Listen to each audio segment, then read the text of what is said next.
Happy Friday, August 14th. I'm Aaron Norris with the Norris Group. If you had to guess which has improved, home purchase affordability or rent affordability, that much more as we get to the biggest headlines in real estate for the week.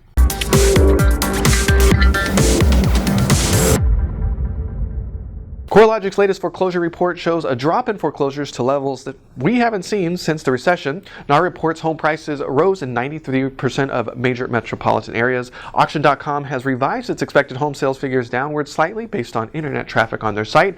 And mortgage rates increased after seeing decreases and now stands at 3.94% for 30-year and 3.17% for 15.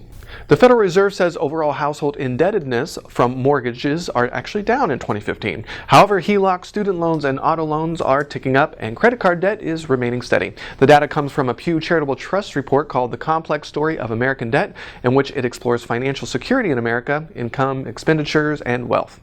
If you're on our blog, you can check out the link. We'll post it for the report there. Freddie Mac will be selling off $1.2 billion of deeply delinquent pool of loans serviced by Ocwen. The last pool sold in May from Ocwen had an average non-payment of 3 years. That sounds like it'll be fun to figure out. Ocwen is trying to get out of the servicing business and has been fined, downgraded, and it's just been all kinds of bad news for them, all subprime related issues. All are encouraged to apply, and of course you have to go through a process to show that you can handle that, but they expect to sell sometimes in October. Break out your checkbook. Zillow's affordability report is out, and it says renters should expect to spend 30.2% of their monthly income on rent. For high-demand markets like Los Angeles and San Francisco, that's actually a little bit closer to 40%. Rent affordability is worse in 28 out of the nation's top 35 top metro areas. On the other side of the coin, homebuyers can expect to spend on average about 15% of their monthly income on mortgage payment. Purchase affordability has actually improved 14% in the top 35 metropolitan areas. I thought that was pretty interesting.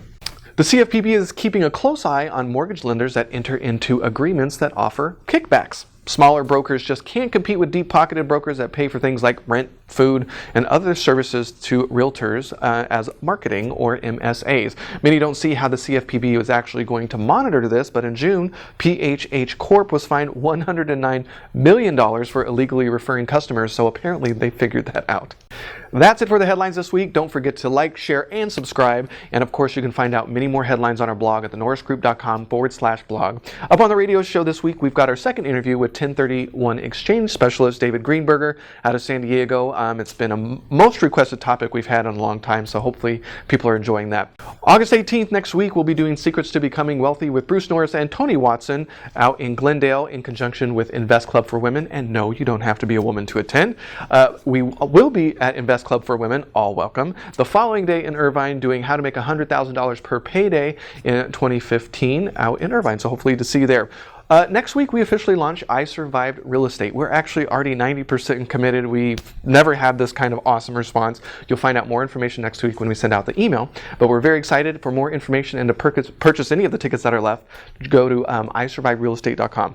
For more information on hard money lending, including our fix and flip, buy and hold, or construction loan programs, check out thenorrisgroup.com. Or if you like to invest with the Norris Group in passive trust deeds, check out TNG trustdeeds.com. With that, have a fantastic weekend, and we'll see you next week.